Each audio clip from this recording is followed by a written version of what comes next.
একটি যুগের অবসান, থেমে গেল সেই চঞ্চল সুর যা 7 দশক ধরে মাতিয়ে রেখেছিল কোটি কোটি হৃদয়। সুরের জাদুকরী শিল্পী আশা ভোসলে আর নেই। 92 বছর বয়সে মুম্বাইয়ের হাসপাতালে শেষ নিঃশ্বাস ত্যাগ করেন ভারতীয় সঙ্গীতের এই মহিরু।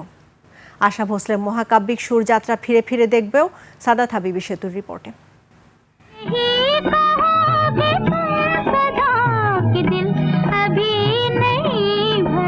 1933 সালের 8 সেপ্টেম্বর মহারাষ্ট্রের এক সঙ্গীত পরিবারে জন্ম নেওয়া সেই ছোট্ট মেয়েটি একদিন বিশ্ব সঙ্গীতের বিস্ময় হয়ে উঠবেন তা হয়তো কেউ ভাবেনি।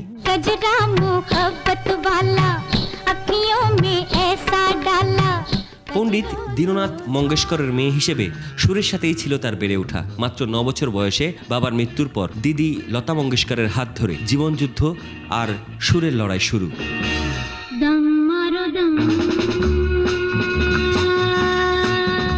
লতা মঙ্গেশকরের ধ্রুপদী ছায়া থেকে বেরিয়ে নিজের এক স্বতন্ত্র সাম্রাজ্য গড়েছিলেন আশা। 1943 সালে মারাঠি সিনেমা দিয়ে শুরু, এরপর 1948-এ বলিউডে পা রাখেন। লতা যখন গম্ভীর আর ধ্রুপদী গানে অপ্রতিদ্বন্দ্বী, আশা তখন নিজের কণ্ঠকে চঞ্চলতা, রোমান্টিকতা আর বৈচিত্র্যের প্রতীক হিসেবে প্রতিষ্ঠা করেন।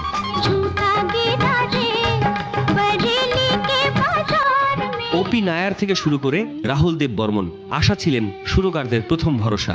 বিশেষ করে পঞ্চমে আর ডিআর বর্মনের সাথে তার জুটি কেবল ব্যক্তিজীবনই নয়, সঙ্গীত জগতেও বৈপ্লবিক পরিবর্তন এনেছিল।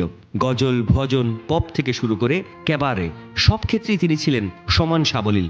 গিনেস বুক অফ ওয়ার্ল্ড রেকর্ডসে সর্বোচ্চ সংখ্যক গান রেকর্ড করার স্বীকৃতি বলে দেয় তার কাজের বিশালতা।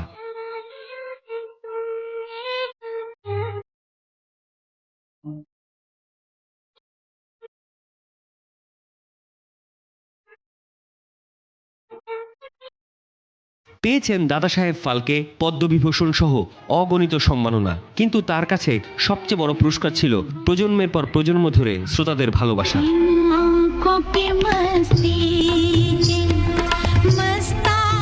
শরীরের প্রস্থান ঘটলেও তার রেখে যাওয়া হাজার হাজার গান তাকে অমর করে রাখবে চিরকাল।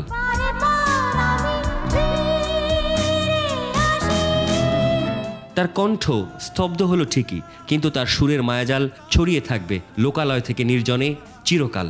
সুরের নক্ষত্রপুঞ্জে আশা ভোসলে নামের সেই তারাটি ধ্রুব হয়েই জ্বলবে।